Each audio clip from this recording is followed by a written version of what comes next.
In this video, we will study about the different types of plastids present in plant. Plastids.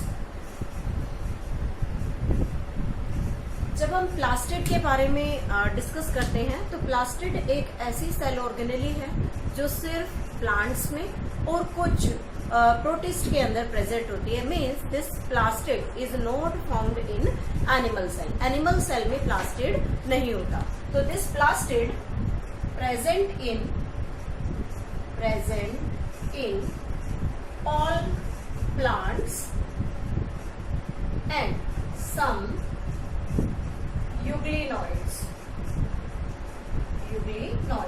These euglenoids belongs to the you can say the protista, that is kingdom. So in the euglenoids there is present the different types of plastids in it, and they helps in formation of food.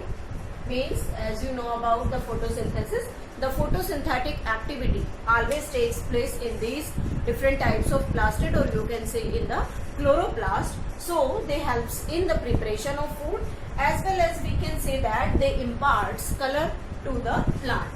Imparts color to the plants. अब जब हम इस plastid के बारे में discussion करते हैं तो प्लास्टिड को हम तीन कैटेगरी में क्लासिफाई करते हैं. Types of plastid. Types of plastid में तीन कैटेगरीज हैं हमारे पास. One is chromoplast, second one is chloroplast, and third is leucoplast. So first one is the chromoplast. This chromoplast is known as colored plastid. Means this chromoplast provide different colors to the different parts of the plant. For example, जैसे हम देखते हैं कि specific fruits की जो colour होता है वो अलग अलग होता है. जनरली अगर हम चिली या टोमेटो के बारे में बात करें तो जब वो ग्रो करते हैं then they are green in colour, और जैसे जैसे उनका मैच्योरिटी बढ़ता है तो उनका कलर ग्रीन से चेंज होकर रेड में कन्वर्ट हो जाता है. अभी हम आगे डिस्कस करेंगे कि ये रेड कलर उसमें क्यों आता है. तो सबसे पहले है chromoplast. Chromoplast means colour plastid. It means यहाँ पर कौन कौन से कलर्स हैं जो हमें प्लास्टिड या प्लांट्स के अंदर देखने के लिए मिलते हैं. There is yellow, orange, green, sorry you can say the red, purple. Different types of colors provided by these chromoplast. They gives color to pericarp and fruits.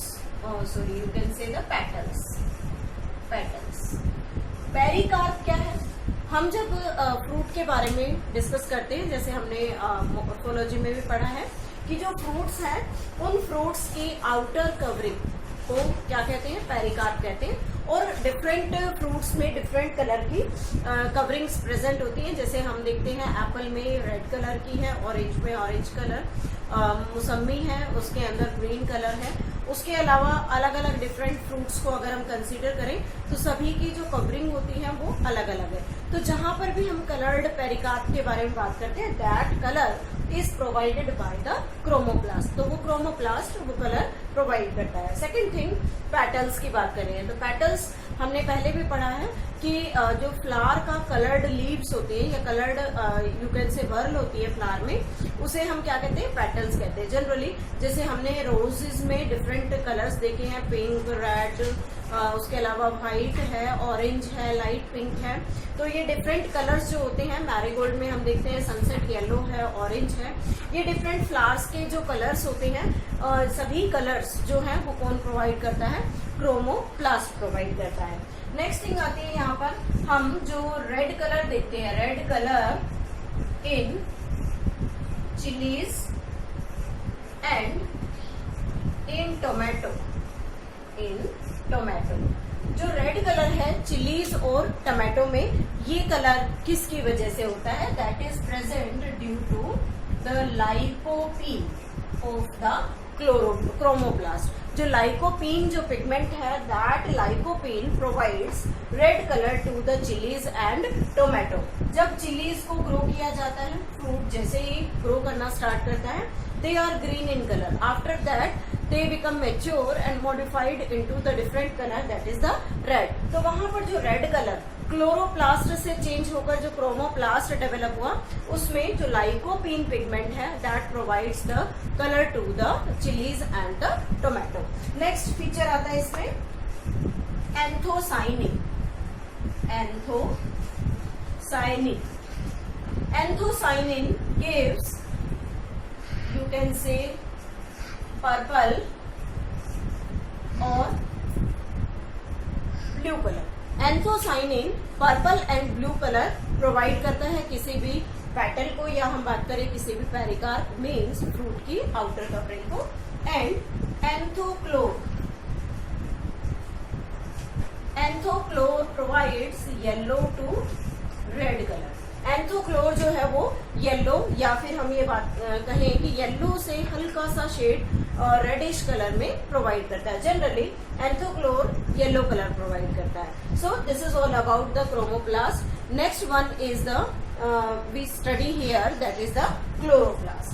Next one, second type of the plastid is chloroplast. इस chloroplast को हम in detail भी study करेंगे।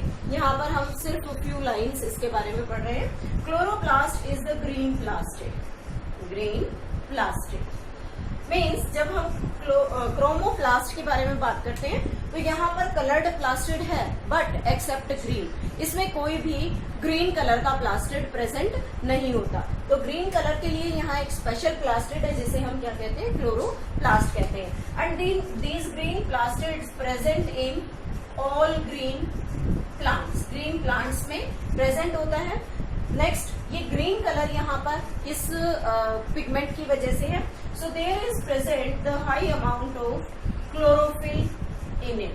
इसके अंदर high amount में chlorophyll present होता है। जब हम क्रोमोप्लास्ट की बात करते हैं तो यहाँ पर हम लिख सकते हैं क्लोरोफिल इज एब्सेंट। इसमें क्लोरोफिल एब्सेंट होता है, और क्लोरोफिल एब्सेंट होने की वजह से ये कभी भी ग्रीन कलर इम्पार्ट किसी भी फ्लोरल पार्ट को या प्लांट पार्ट को नहीं करेगा।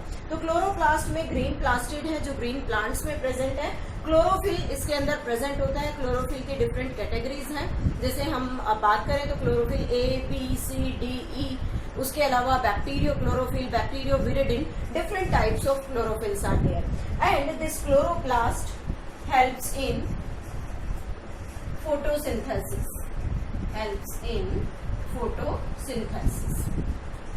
और यहाँ अगर क्रोमोप्लास्ट में हम बात करें कि क्रोमोप्लास्ट का अपना क्या बेनिफिट है डिफरेंट कलर्स को शो करने का, तो डिफरेंट फीचर्स हम देख सकते हैं।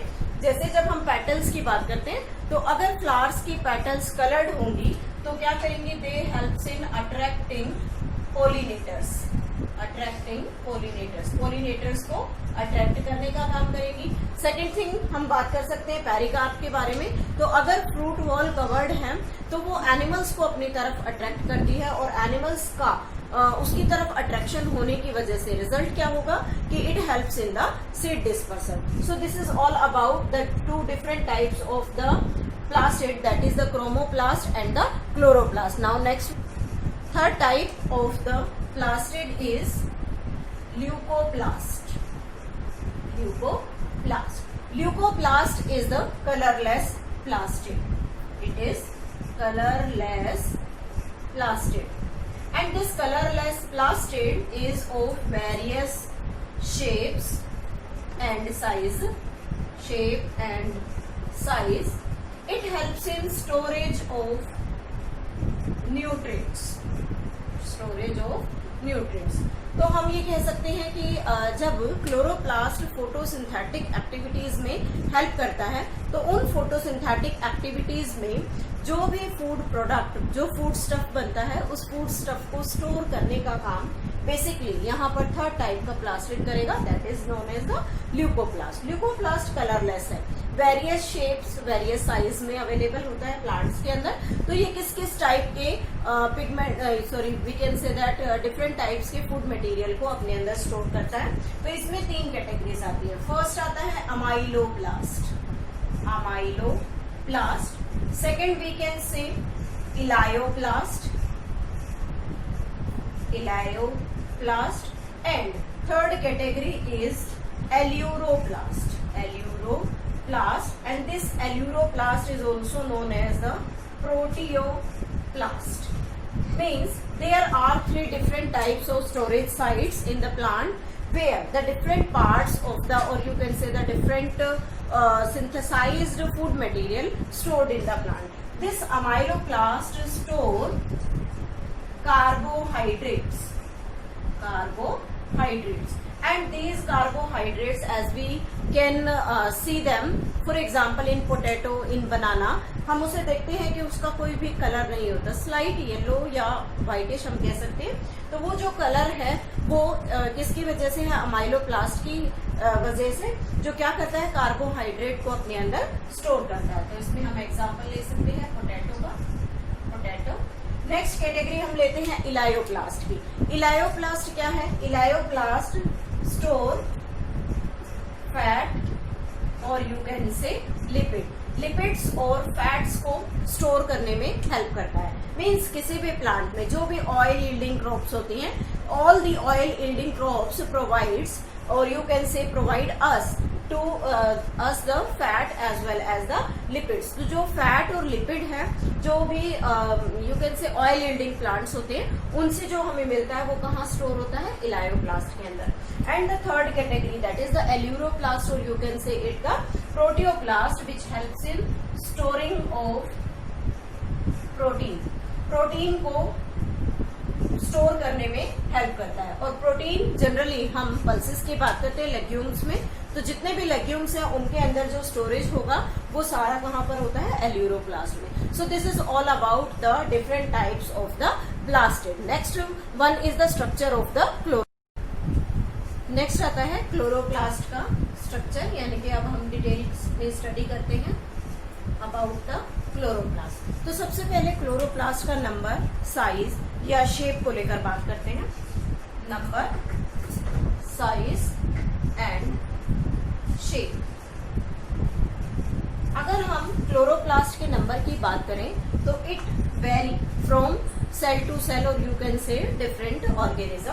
तो जैसे it is one in number in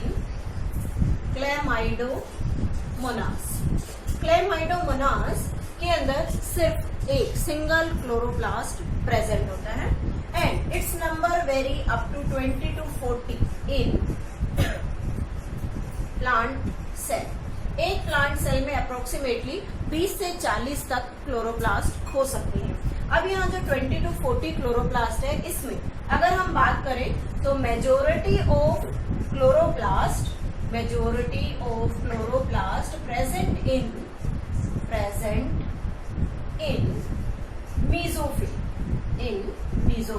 mesophyll के बारे में हमने काफी स्टडी किया है। जब हमने अनाटमी चैप्टर पढ़ा था तो वहां हमने बात की थी कि the tissue present between the upper and the lower epidermis, lower और अपर एपिडर्मिस के बीच में जो टिश्यू होता है उसे हम मेसोफिल कहते हैं। फिर हमने 2 डिफरेंट लीव्स के बारे में स्टडी किया था। One is the dorsoventrally flattened and one is isobilateral, जहां पर हमने फिर से मेसोफिल को डिफरेंशिएट किया था कि डोर्सोवेंट्रली फ्लैटेंड लीफ में एक स्पॉन्जी और एक पैलिसेड पैरेन्काइमा मेसोफिल होता है और डोर्सोवेंट्रली फ्लैटेंड लीफ में कंप्लीट टिश्यू मेसोफिल के नाम से जाना जाता है। तो उसके अंदर जो भी एंटायर ग्रीन सेल्स प्रेजेंट होती हैं या ग्रीन डॉट लाइक स्ट्रक्चर जो हम रिप्रेजेंट करते हैं, ऑल आर क्लोरोप्लास्ट। वो सबसे ज्यादा क्लोरोप्लास्ट यहीं पर प्रेजेंट होता है। उसके अलावा अगर हम बात करें इसकी शेप में, तो शेप में बी ओवल, डिस्कॉइड और यू कैन से सिलेंड्रिकल। अलग अलग शेप हो सकती है, ओवल हो सकती है, डिस्कॉइड हो सकती है, सिलेंड्रिकल हो सकती है। तो यहाँ पर जो शेप है वो भी एक दूसरे से बिल्कुल डिफरेंट है। नेक्स्ट हम कह सकते हैं कि जब हम क्लोरोप्लास्ट को स्टडी कर रहे हैं प्रॉपर तरीके से, तो इसकी साइज अलग हो गया, शेप अलग है, नंबर भी अलग है। उसके अलावा अगर एक चीज और देखें यहाँ पर, तो इसकी जो विड्थ या जो लेंथ की बात करते हैं, what is about it, there is length and width measurement. So the length is about 5 to 10 millimeter and this width is about 2 to 4 millimeter.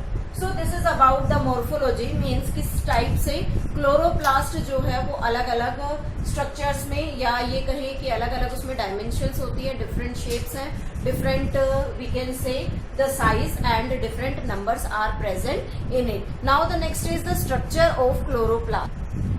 अगर हम स्ट्रक्चर ऑफ क्लोरोप्लास्ट को स्टडी करते हैं तो उसे डीपली उसका डायग्राम भी ड्रॉ करेंगे कि किस तरीके का डायग्राम होता है और उसका डिस्क्रिप्शन क्या है। तो सबसे पहले जब क्लोरोप्लास्ट को ड्रॉ करते हैं तो दैट इज द डिस्कॉइड और यू कैन से Oval shaped structure and again it has double membranes. इसमें भी माइटोकॉन्ड्रिया की तरह 2 मेम्ब्रेन्स होती है and that membrane is, we can recognize them different outer membrane which is present outside and next is the inner membrane but there is a difference। जब हमने mitochondria study किया था तब हमने कहा था कि माइटोकॉन्ड्रिया की inner layer finger like projections में मतलब कवर्ड होती है, लेकिन यहाँ पर कोई फिंगर लाइक प्रोजेक्शन नहीं है। तो both the membranes are continuous और इन दोनों के बीच में जो स्पेस है that is also known as the outer compartment. इस कंपार्टमेंट के अंदर यानी कि इनर मेम्ब्रेन से अंदर की तरफ अगर बात करें तो यहाँ पर छोटे छोटे डिस्क लाइक स्ट्रक्चर्स होते हैं and these disc like structures stacked over each other. ये सभी डिस्क लाइक स्ट्रक्चर एक दूसरे के ऊपर स्टैक्ड होते हैं, पाई लाइक स्ट्रक्चर फॉर्म करते हैं and all these disc like structures collectively they are named as granum. यहाँ मैंने इसे ग्रीन कलर से शो किया है, इसके पीछे रीजन है ग्रीन कलर से शो करने का मतलब कि जब हम क्लोरोप्लास्ट के स्ट्रक्चर को फाइंड आउट करते हैं या उसको देखते हैं तो पूरा क्लोरोप्लास्ट ग्रीन नहीं होता। इसके अंदर जो ये पाई लाइक स्ट्रक्चर जो हमने ग्रेनम ड्रॉ किए हैं, इन ग्रेनम में ही सिर्फ ग्रीन कलर होता है, सिर्फ इनमें ही क्लोरोफिल होता है, उसके अलावा जितना भी पोर्शन है वो सारा कलरलेस होता है। तो लेबल करते हैं। यहाँ पर जो ये एक स्टैक लाइक स्ट्रक्चर है इसे हम नाम देते हैं थाइलाकोइड। और जब ये थाइलाकोइड के 5 to 7 जो स्टैक्स हैं वो एक दूसरे के साथ सैंडविच हो जाते हैं तो इसे हम नाम देते हैं ग्रेना और you can say it granum. तो डिफरेंट टाइप्स के ग्रेनम्स यहाँ पर प्रेजेंट है। उसके अलावा ये जितने भी ग्रेनम्स हैं ये granums small you can say lamellar wall से अटैच होते हैं। तो यहाँ पर छोटे छोटे फ्रैट चैनल्स होते हैं या स्ट्रोमा लैमेला, जिससे ये एक दूसरे के साथ आपस में इंटरकनेक्टेड होते हैं like this. These are known as stroma lamella.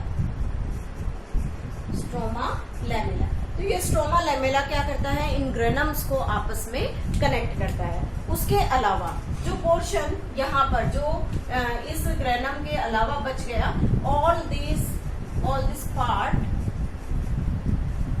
Is surrounded by a matrix which is named as stroma. Stroma एक मैट्रिक्स जो क्लोरोप्लास्ट के इनर कंपार्टमेंट में प्रेजेंट होता है। इस स्ट्रोमा में और क्या है, there is present the ribosome and with this ribosome there is also presence of single circular double stranded DNA is present here. Again यहाँ पर बिल्कुल माइटोकॉन्ड्रिया की जैसे सिमिलैरिटीज हैं कि इसका अपना राइबोसोम है, इसका अपना डबल स्ट्रैंडेड डीएनए है। तो ये अपनी चॉइस के प्रोटीन जो भी इसे नीडेड होते हैं उन प्रोटीन को ये सेल्फ प्रिपेयर कर सकता है और इसी बेसिस पर हम इस सेल ऑर्गेनेली को क्या नाम देते हैं, semi autonomous organelle. Semi autonomous organelle, why? Because the proteins or you can say the material that is required by this cell organelle can be prepared by this as usual by their own due to the presence of the double stranded DNA as well as the ribosome. When we talk about this thylakoid, as we know here, the thylakoid consists of chlorophyll in it, and this chlorophyll is green in color, so it helps in trapping the sunlight from the sun. So by this trapping of the sunlight changes the chemical energy, or you can say the solar energy into the chemical energy. So we can say that when we talk about the photosynthesis, then it has the two steps. One is light reaction and one is dark reaction. Light reaction that depends always on the sunlight. तो sunlight का जो absorption है वो generally कौन करता है? Chlorophyll. And the chlorophyll is present in thylakoid. So we can say that the photosynthesis having the light reaction that always takes place in thylakoid, or you can say it complete pile, that is the grana. इस grana के अंदर light reaction follow up होती है. उसके बाद जो light reaction के products बन चुके होते हैं, उसके बाद का जो मटेरियल है, जो स्टेप्स हैं, वो इस स्ट्रोमा में ट्रांसफर हो जाता है. तो जब इस स्ट्रोमा में उसका ट्रांसफर होगा तो रिजल्ट क्या होगा कि when this stroma takes it, then this stroma possess different enzymes and these different enzymes used in dark reaction. Second step है फोटोसिंथेसिस का, कि फोटोसिंथेसिस में लाइट रिएक्शन के बाद एक स्टेप होता है डार्क रिएक्शन. तो वो डार्क रिएक्शन हमेशा कहाँ होगी? स्ट्रोमा के अंदर. और इस स्ट्रोमा में डार्क रिएक्शन को फॉलो करने वाले एंजाइम प्रेजेंट होते हैं, जिसमें सबसे इंपॉर्टेंट एंजाइम है रूबिस्को. इस रूबिस्को एंजाइम की प्रेजेंस में ही डार्क रिएक्शन कंप्लीट होती है. तो this is all about the structure of the chloroplast. Now next one is the functions of chloroplast. Functions के बारे में जैसे जनरली हम बात करते हैं, इट हेल्प्स इन फोटोसिंथेसिस. ये फोटोसिंथेसिस में हेल्प करता है, फोटोसिंथेसिस. और जब फोटोसिंथेसिस होगा तो जनरली क्या होगा?